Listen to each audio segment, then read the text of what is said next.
Hello and welcome to Leviathan News. Today is September 14th, and we have our legal eagle, Alex Golubitsky, who is here to run through our couch legal positions that we've been talking about for the past 2 weeks and educate us on why the CTFCT ban hammer has come down strong. So, Alex, CFTC. CFTC. welcome.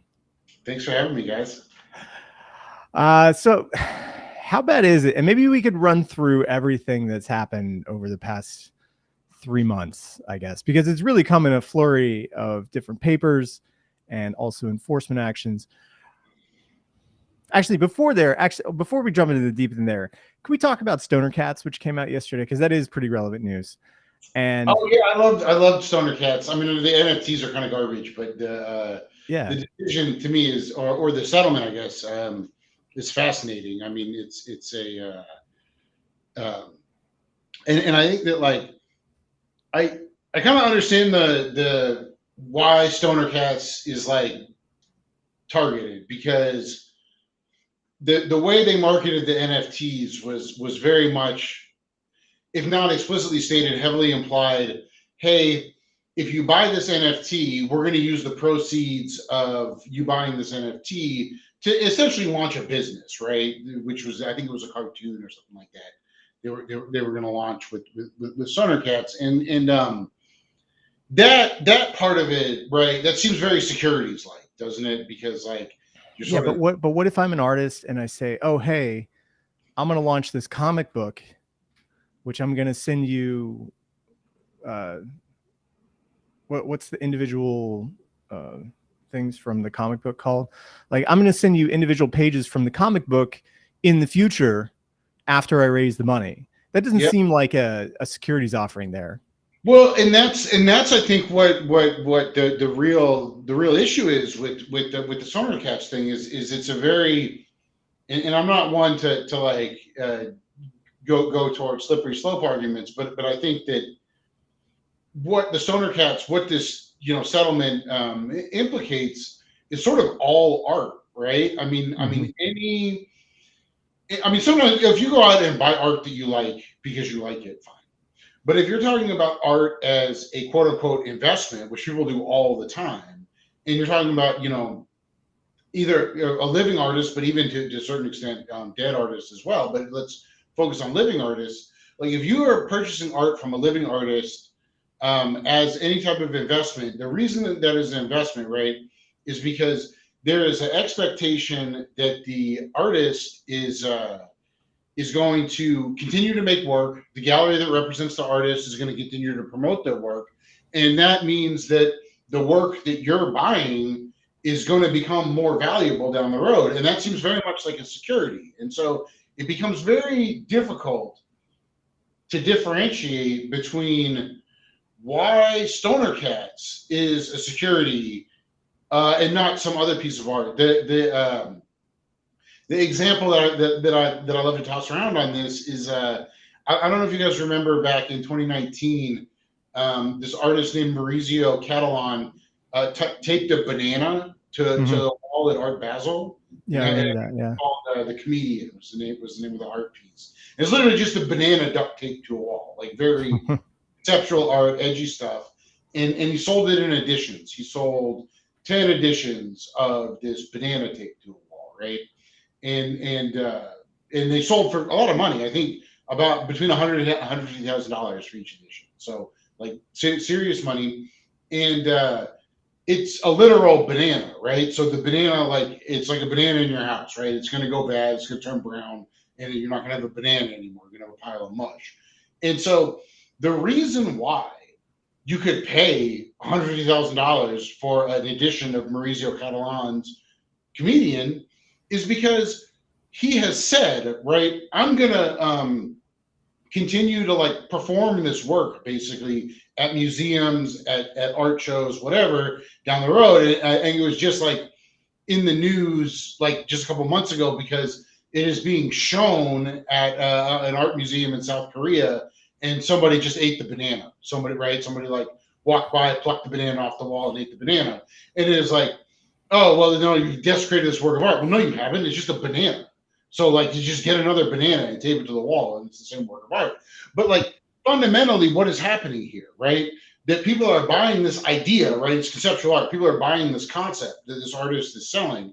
And the only reason it has value is because the artist is saying, hey, I'm going to keep doing this. There's going to be a guy in Seoul who's taping a banana to a wall. There's going to be a guy in Paris who's taping a banana to a wall. And this is like quintessentially what makes something a security under the Howey test, right? Is this sort of an expectation of profits based on the efforts of others, and I don't see how you draw a line between Stoner Cats and the comedian besides saying Stoner Cats is on chain.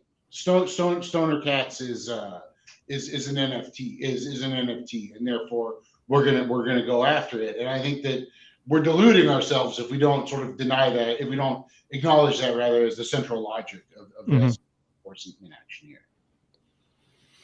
Yeah, because like what I'm just trying to figure out. So it's the SEC does not regulate the art market. We'll start there, right? I mean, they could, right? They just choose not.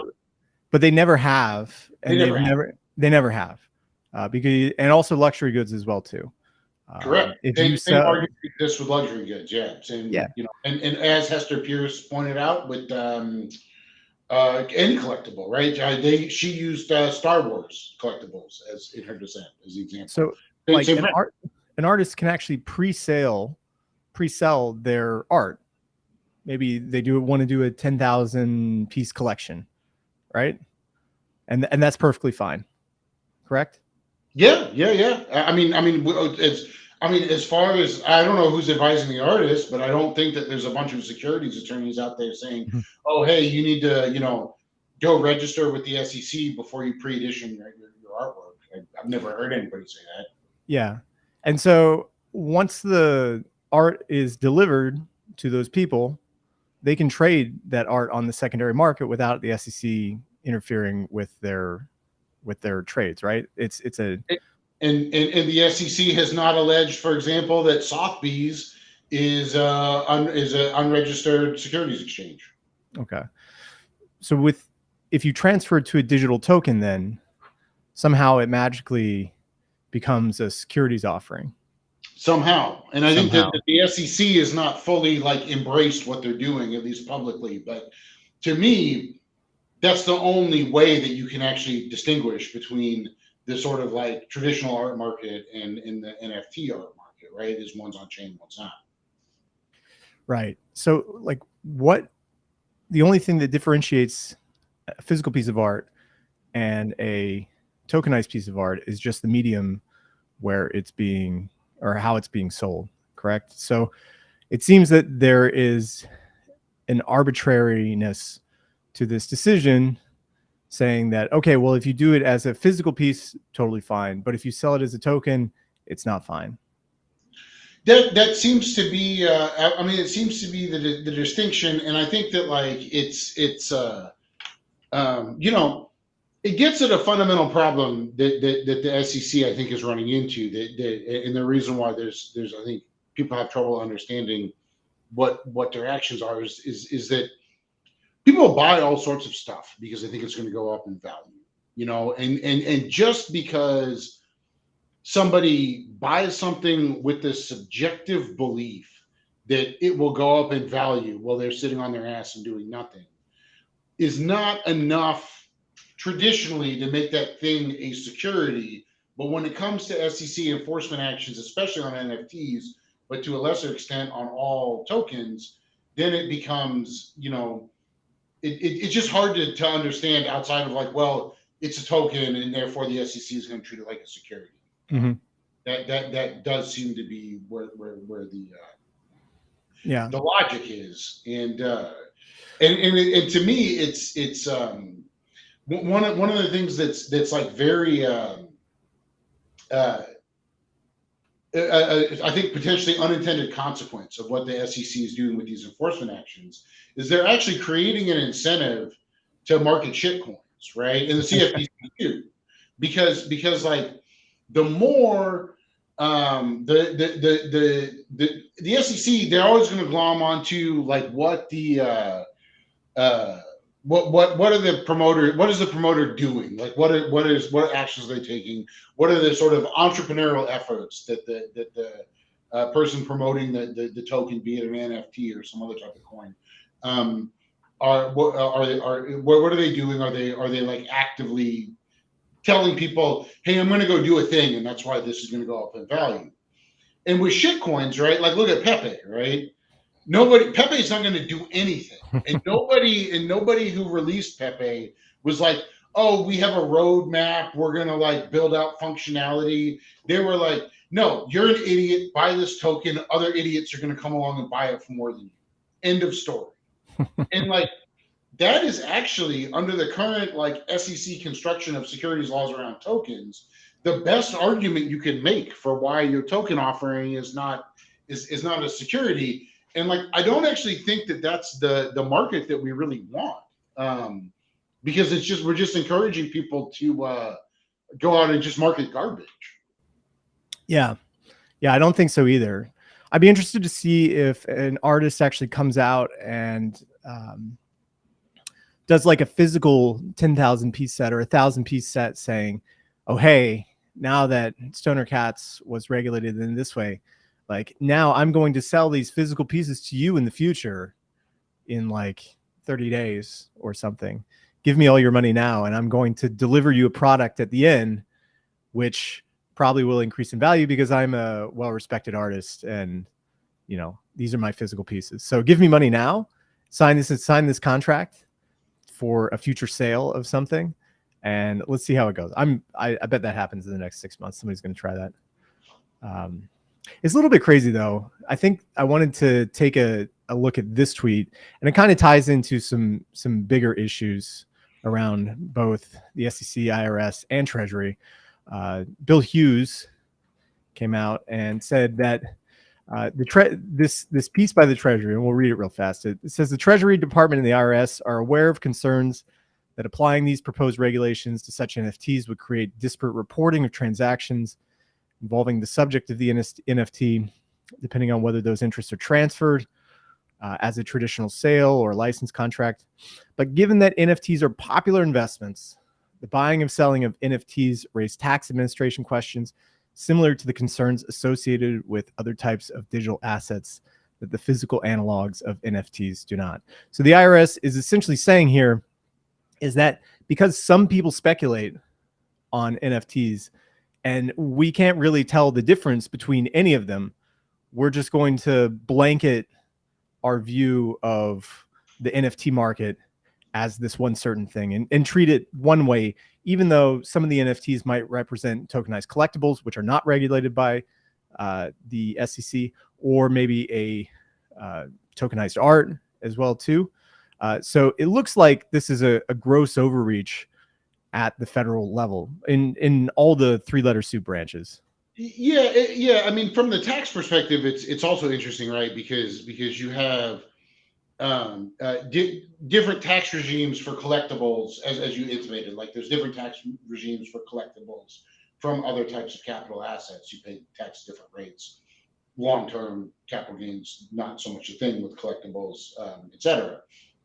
And the IRS, I think, has been like generally wanting to treat NFTs as you would treat them if it was like another piece, it's just a different piece of art, right? Mm-hmm. I mean, that's the other thing to remember is that like digital art did not start with NFTs, right? Art that exists only on a computer, even art that exists only on a computer network, is not an innovation of NFTs whatsoever. I think NFTs are just an iteration of that. And nobody's ever said, I mean, admittedly, NFTs have done a better job of capturing value, I think, for network art or computer art than previous iterations, the previous iterations of digital arts have. But the IRS, I think, has been a little bit trepidatious from this attitude that the SEC is very gung ho about, right? Which is like, hey, these look like securities or securities, because like if the conclusion is my Stoner Cat is an interest in a business, right, that somebody else is running, then the IRS is going to have a very hard time saying, well, that's a collectible. Uh, uh, just and that and so how are we taxing that? Am I now a partner with the whoever created Stoner Cats? No, I don't think so. But it's definitely an unanswered question, and it's a big problem, I think, as especially because the IRS, setting aside the broker regs, the broker reporting regs, which came out, which are a disaster. But the IRS has been somewhat more adaptable to the growth of the industry than I think the SEC has, and but it's going to come to a head. Like what are NFTs then? If I'm buying an NFT from whatever NFT I'm buying, right? If I'm buying that NFT because I'm investing in the team behind the NFT and they're going to keep growing, then that sounds to me an awful lot like I'm a partner in a partnership. Not. Yeah, but if I do pre-sales for art all the time. Like one of my favorite artists, James Jean, does a quarterly sale of art every quarter where he's like, sends me an email, says tomorrow we're going to open up pre-sales for this piece of art. You're going to have 24 hours where anyone can come and purchase a piece. And at the end of the 24 hours, that's it. And then in a few weeks, I'm going to send you the art. So like, I don't understand. And that's all digital as well too. Like, yeah, exactly. But these emails, I mean, like the art hasn't been created. It has to get made in the future. It's dependent on the artist to actually like go out and make it. And if he doesn't, then, like I probably get my money refunded. But the expectation is that I'm buying this with probably an investment decision in mind. And you're not, and I think like the crux of it is like nobody is out there buying that piece of art with the misapprehension that the SEC is like looking over your shoulder into the transaction, right? Right. If that guy were to decide, not saying he's going to, but if he were to just one day be like, you know what, like fuck this, I'm just keeping the money and I'm not doing anything. Because like one of the big arguments that I actually saw in the decision was that the SEC said that because there was so much secondary trading that happened after the primary sale, this is indicative of it being a securities offering. So now they're kind of like blending the primary and the secondary together. Yeah, absolutely. And I mean, I think what they're doing is with that, by the way, is psyching themselves up to going after OpenSea as an unlicensed securities exchange. Yeah, that's the end game there for the SEC. Why they want, but that seems like where they're headed. Well, if it's so much of like a regulatory overreach, expanding of powers here, maybe you can explain from a legal perspective why they settled instead of trying to fight this thing. And well, okay. So there's a bunch of weird things about the settlement, right? And it's that this settlement's more difficult one for me to explain because you're talking about generally like sophisticated and wealthy people who the IRS was pursuing, and the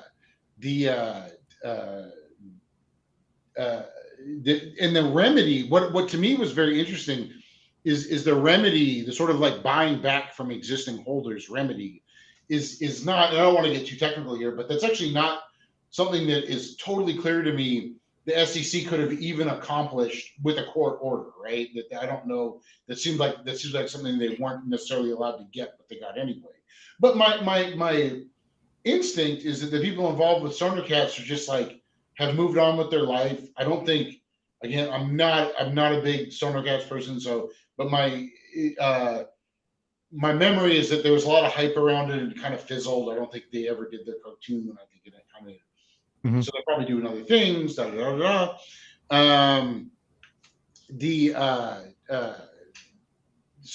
I think that that there's probably just a desire for the people involved to just like not be involved with like protracted litigation.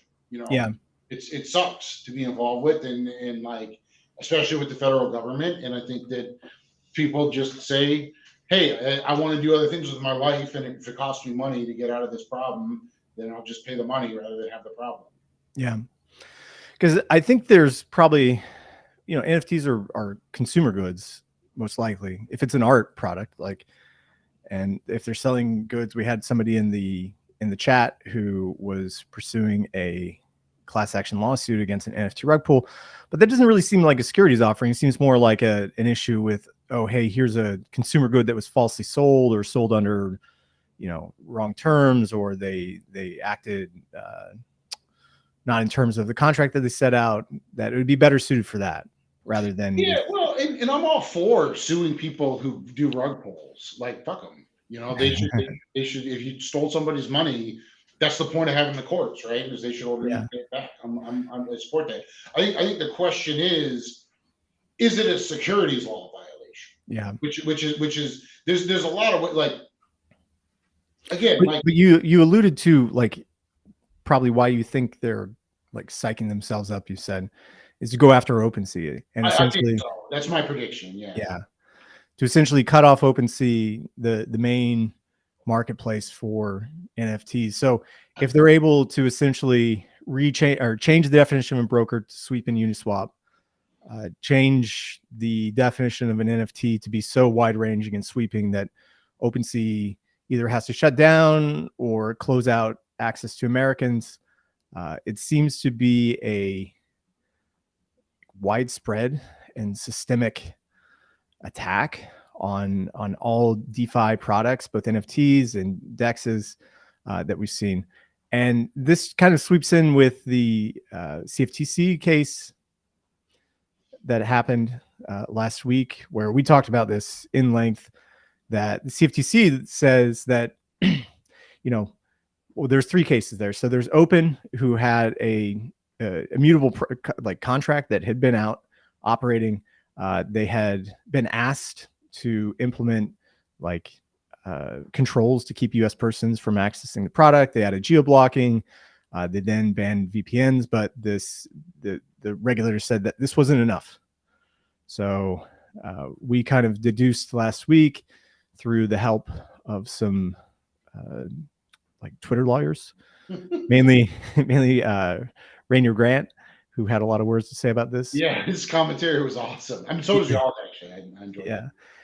And then yesterday, Electric Capital GM, I believe her name was Melissa Meyer, came out and said that agreed with pretty much everything that we're saying, and essentially said that there's going to have to be a global middleware tech that's added that essentially is tracking associative lists of U.S. persons, and then applying those to contracts, so those associated U.S. persons cannot access those contracts at all. Yeah, it's a little unclear, because one of the protocols that settled with the CFTC, I think it might have been Open,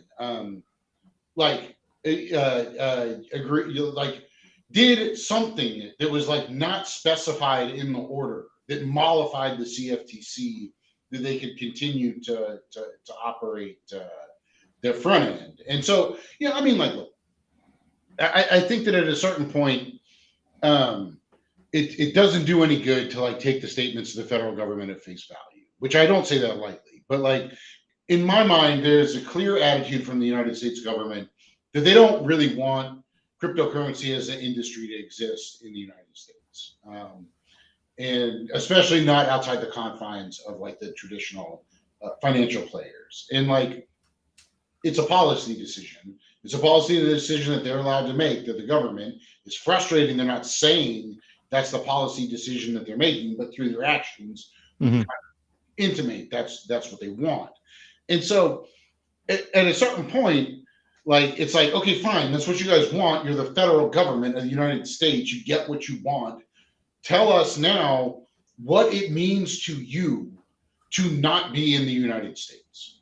Because we're talking about the internet here, right? We're talking about something that fundamentally, and it's not talking about cryptocurrency, but computer networks fundamentally do not obey borders of countries, right? It's just not a concept that is inherently applicable to a computer network any more than it's inherently applicable to a flock of birds or a school of fish. And so if the federal government is taking the attitude of keep DeFi keep NFTs, keep cryptocurrency out of the US, then they need to at some point say what that actually means, right? What are the steps that people who are not from the United States, who don't want to be in the United States, who want to like avoid an entanglement with the US government, at some point the US government has got to say like this is the line, right? This is the border of the internet for US purposes, and this is how you respect the border of the internet for our purposes. And like I hate to say this, but it's like China does the same thing, right? And at least like China is very clear about like what it means to be using the Chinese internet. And I think that we need that same clarity at a certain point from the government of the United States. Just So you're basically saying we need to build a wall.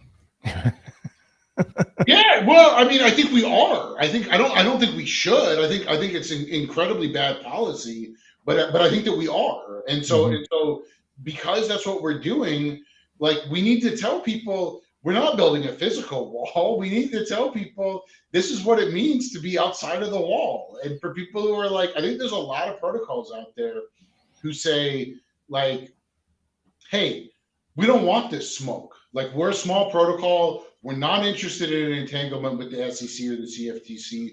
We don't have the resources to come in and register, whatever that means, right? And so like we don't want we don't want to fuck with you. So tell us how to not fuck with you, and we'll follow the rules. And I think that this and one of the things that like really frustrated me about the CFTC decisions from last week is they were not specific about what Open did to like close, right? To like ensure that it was not making an offering to US persons. And it's like, well, no, you have a rule. Like you decided, CFTC decided there's a rule, and Open was violating it, and now they're not violating it. So you need to tell us what exactly they did to become like good with you. And so other protocols know, and it's frustrating they haven't done that. But the contracts are still operating. Yeah, they're still accessible by U.S. persons in theory. Well, and that's like the ludicrous. Because really, what we're talking about is front ends. Let's be real. Right. You know that like there is no such thing as a border for a smart contract, right? Ethereum does not have a border, and like that's part of the value prop behind it is that it doesn't have a border, and so but I understand the perspective of the government here, right? Like most people are not going to interact directly with the contract, right? Most people are going to interact with the contract, with the smart contract through a front end. Mm-hmm. And so that's where they're going to attack people. And the other thing is that like, Ethereum is decentralized. Smart contracts, at least immutable smart contracts, are decentralized. Front ends are not decentralized. And that I think is also like where the sort of like, we need to start thinking about tech solutions, right? Which is that there are some things about operating a front end that are inherently centralized, right? Like DNS is an inherently centralized service, but there are efforts that can be made on the margin from a technical perspective to decentralize a front end, still have it user friendly, but not have that be your website be an attack vector for the federal government. And like, it's crazy, right? Because when I started my career, the brief portion of my career, which will hopefully be ongoing in digital assets, my attitude was like, well, okay, let's figure out a way to like work with the federal government and like, and like come in and register. Let's take them on what they're saying. Like I've done this before in other industries. Let's figure it out. And like 2 years later, I'm like, yeah, no, fuck that, right? We just like, how do we duck? How do we avoid them? Because there's no talking. So yeah, strategically from the point of view of the federal government, why would they do what you're saying and give you a clear border? Why not keep it ambiguous and see what the courts let them get away with? And then the courts, of course, are always going to uphold it in the name of national security. So it's like, it makes perfect sense strategically. Sure. No, I think that is that's a really good point, right? Because that's the strategic decision which they are making, right? They want protocols to be guessing. They want protocols to be scared, and they know if they come out with clear rules, then it's going to make people comfortable in the industry, and that's why they're not doing it. Full stop. Yeah. Okay, so why should they take your advice? Like, is there any? Oh, they shouldn't. They're not. I mean, they never have before. So why are they actually, Alex? Why do you think they're actually like playing this game of? Because if I get what you're saying, it's basically like they are just stalling, right? So like, yeah, it's. what's the purpose of this? Yeah, in the end. I mean, now you kind of get into like the politics of it, which is quite tricky, right? And you know, I think that the way they would answer the question is they say, well, look, these are all unregulated transactions. They're pseudo anonymous, and that means that it's wide open for money laundering, for abuse, fraud, etc. And that is what you hear from on the occasional moments that you get somebody in the federal government like Elizabeth Warren, right, who's like very upfront about like this stuff all just needs to go away. She would say that's why. Now, but that of course like falls apart under the least bit of scrutiny, right? Because like whatever whatever you can say about crypto and digital assets being used for money laundering and fraud, like, okay, they didn't invent money laundering and fraud, right? That happens on like all different types of financial networks. And so I think on a much larger scale. On a much larger scale. And it's not, I hear that sort of dismissed, a lot of that argument dismissed a lot of times as whataboutism. And I don't think that it really is, right? Because what we've come to with banking and with Swift and with all of our other financial systems is that we can come up with a set of rules that are good enough, right? And even though like nobody is saying, well, because banks are used for money laundering, we just need to get rid of all banks, right? No, we say, look, we can impose a set of rules on banks to prevent money laundering. We understand those rules are imperfect. Money laundering is still going to happen, but we can appreciate the need to find a happy medium. And it doesn't seem to me that there's anything that's inherently different about on-chain transactions that would make a happy medium, impossible.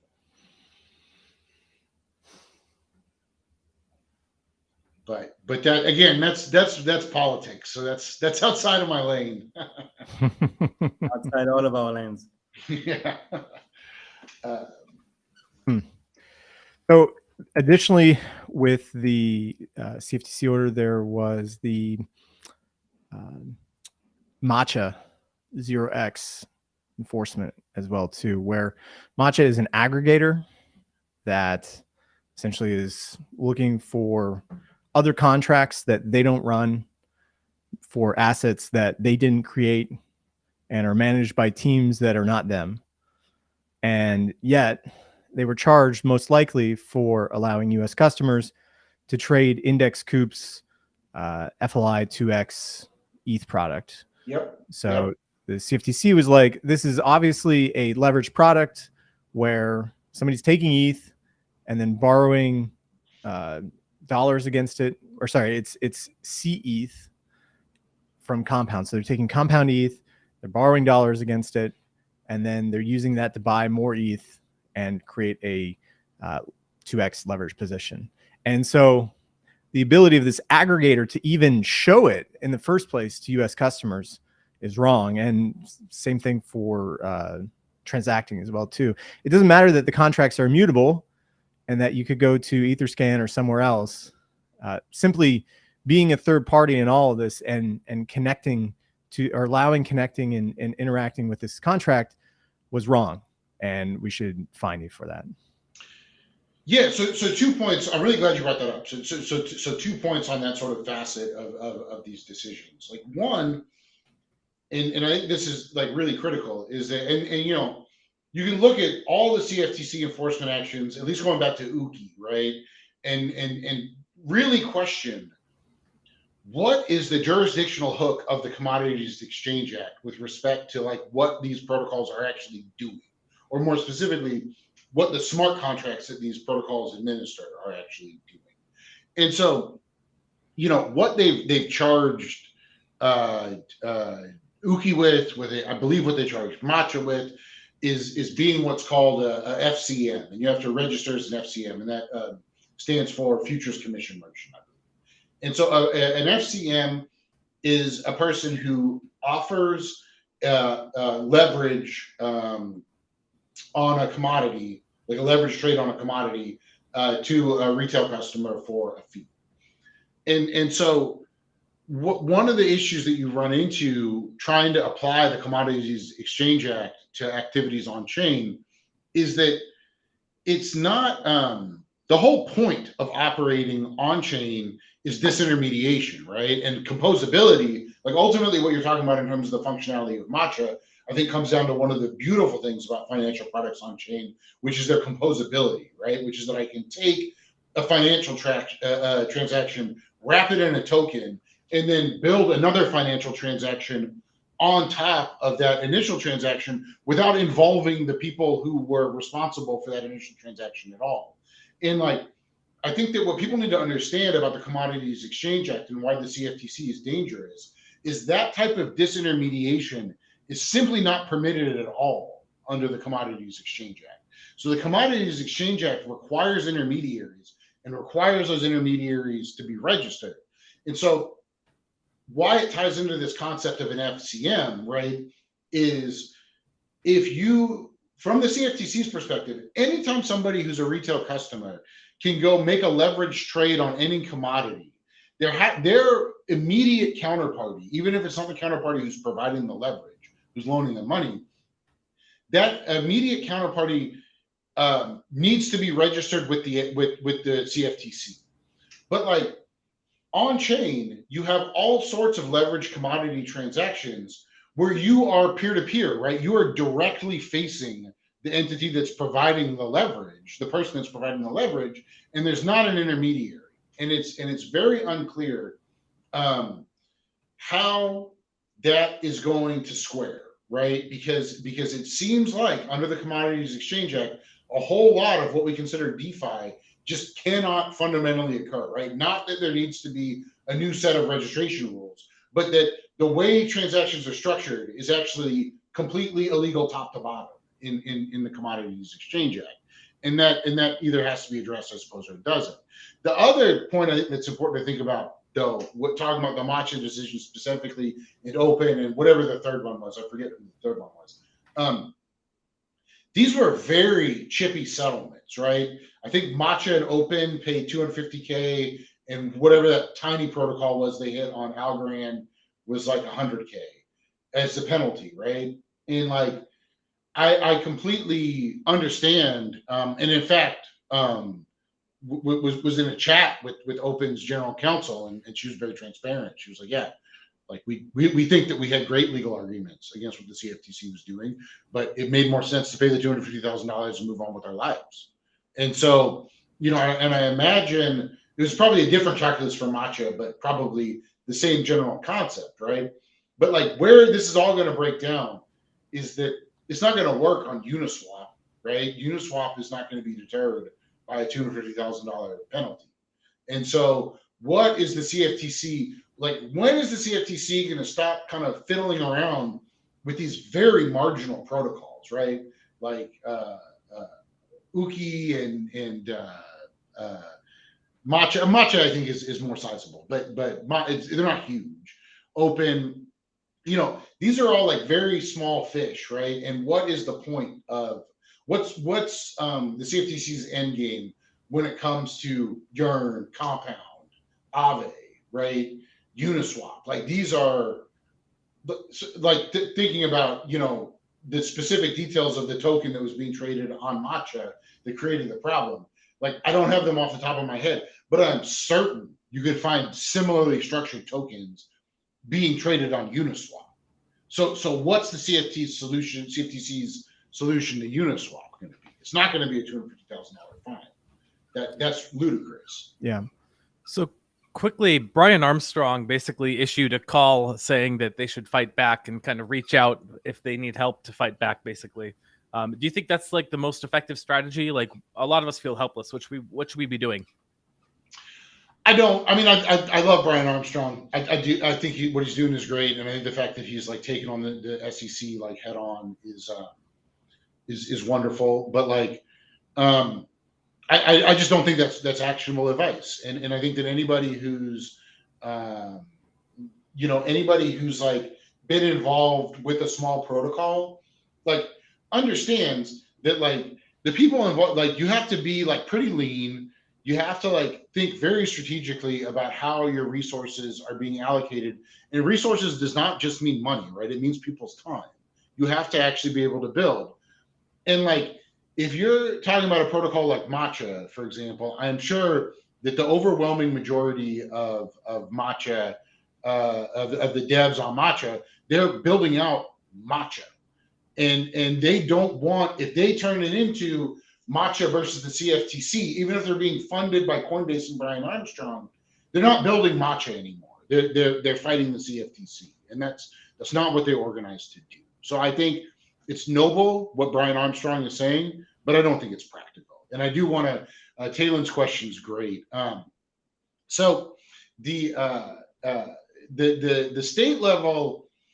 This is why it's very difficult to like. There's I think good reason, not good reasons, but there are reasons why it's hard to do this at a state level, right? Because for derivatives and securities legislation, the federal legislation preempts state legislation because like once you get to a certain size, you can just like instead of registering with all 50 states, you just register with the SEC. And historically, in CFTC as well, historically this has been viewed as a benefit, right? So it's like if I want to be an investment advisor, if I want to operate an exchange, if I want to be a hedge fund, whatever the case may be, my options are come in and register with all 50 states, actually 55 because you include DC and the territory governments, Wyoming, Tennessee, Vermont, sort of the smaller states, have been very like forward thinking about how do we, from their perspective, they're like,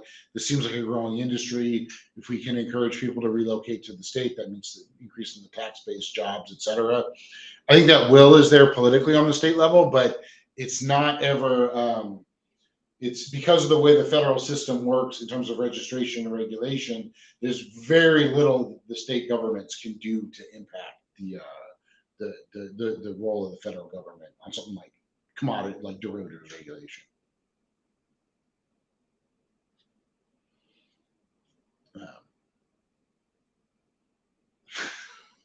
Sorry, I just saw clones. Yeah. So What's up, clones, by the way? So those two in their own kind of, if it was just this decision kind of in a vacuum, we probably wouldn't be thinking about it so much. Obviously, these are small enforcement actions. They didn't go to court. They didn't try to fight it. It doesn't set any precedent for the CFTC, and it really doesn't change any of the laws. But taken into account with the other documentation that's come out recently, specifically the IRS and Treasury's reporting 1099-DA reporting guidelines that are set to start for next year and then also come into full force in 2025. And then pairing that with the recent paper by the IOSCO, the International something Securities Commission organization, like essentially all the securities regulators together. The SEC came out and essentially said, hey, there's the thing that we need to start looking for in crypto is responsible parties. And responsible parties are people who have a vested interest in these crypto projects. And that could be the founders, that could be the development team, that could be a DAO, an unincorporated DAO of people. It could also be large investors as well, too.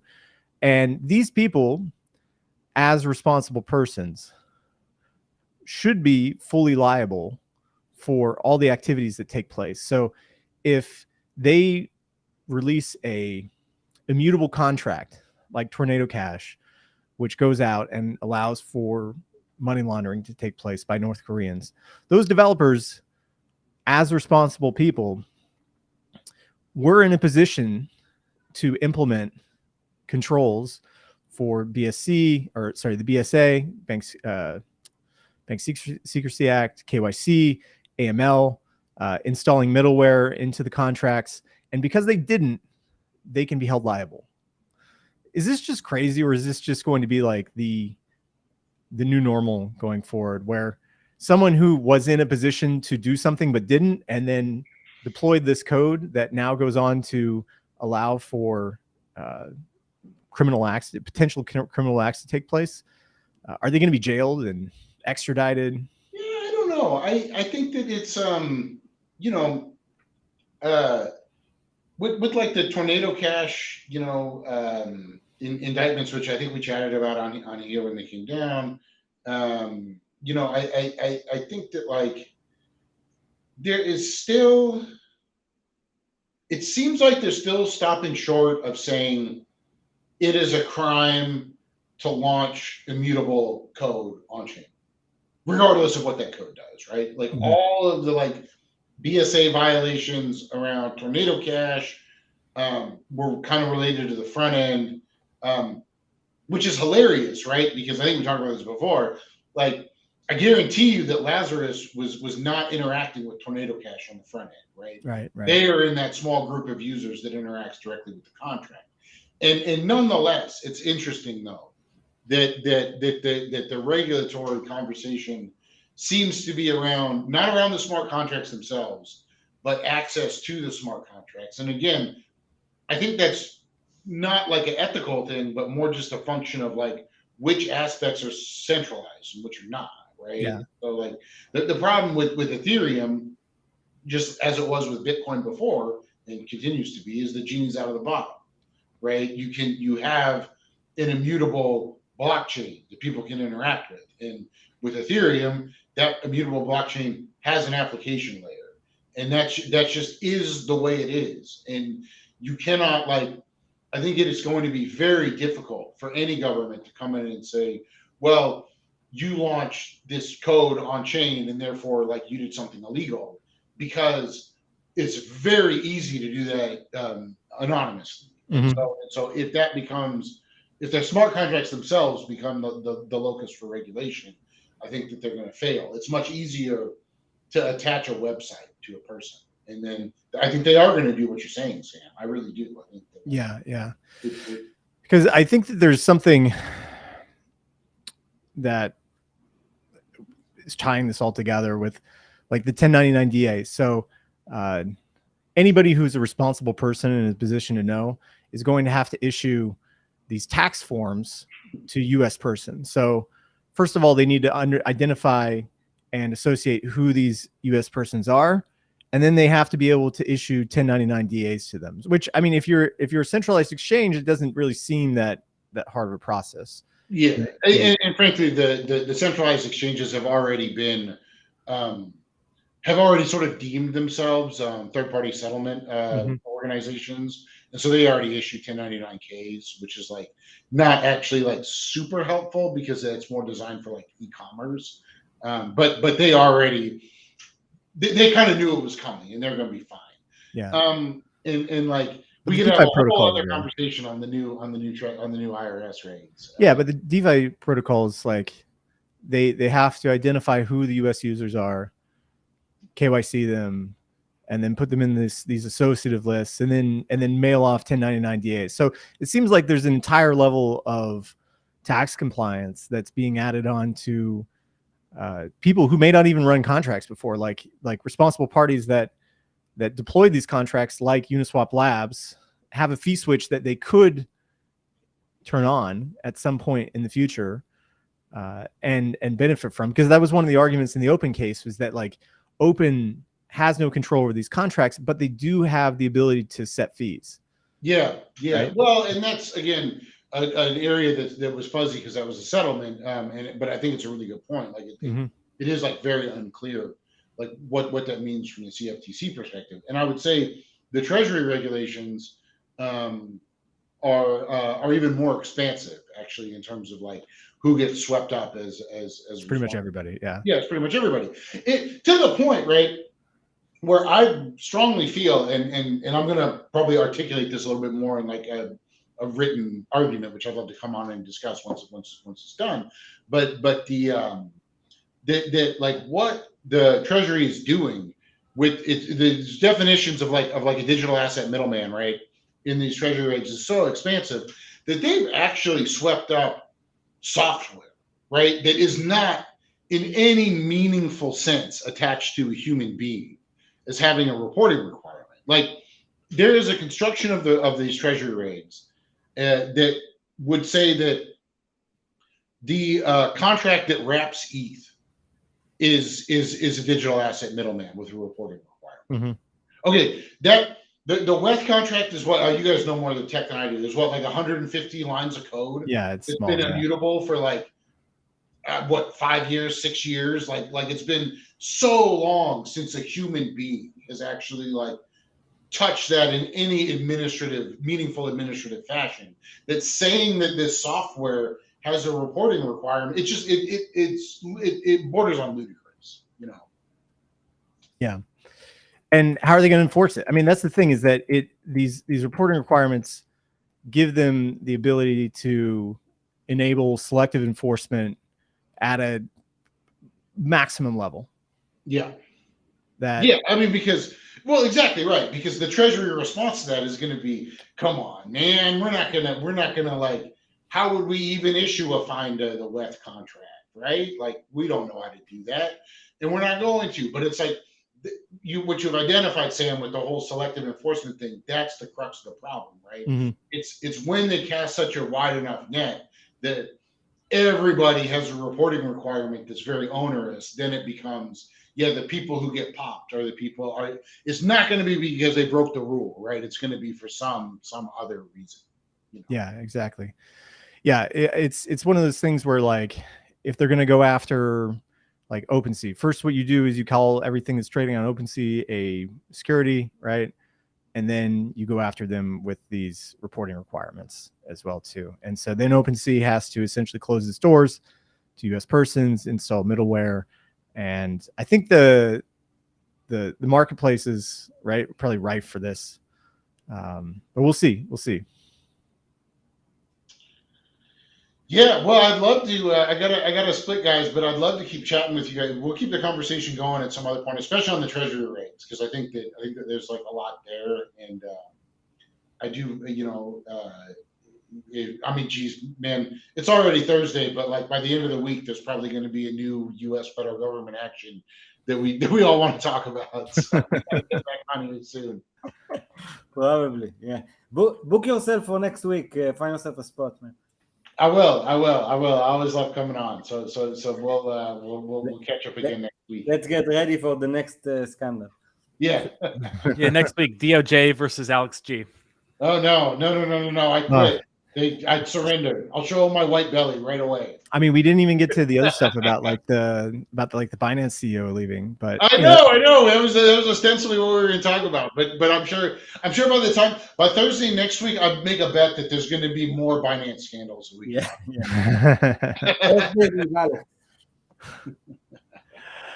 All right. Okay. Well, thanks for coming on, Alex. Thanks so much, guys. I'll talk to you. Man. All right. DeFi Advisor. Talk to you soon.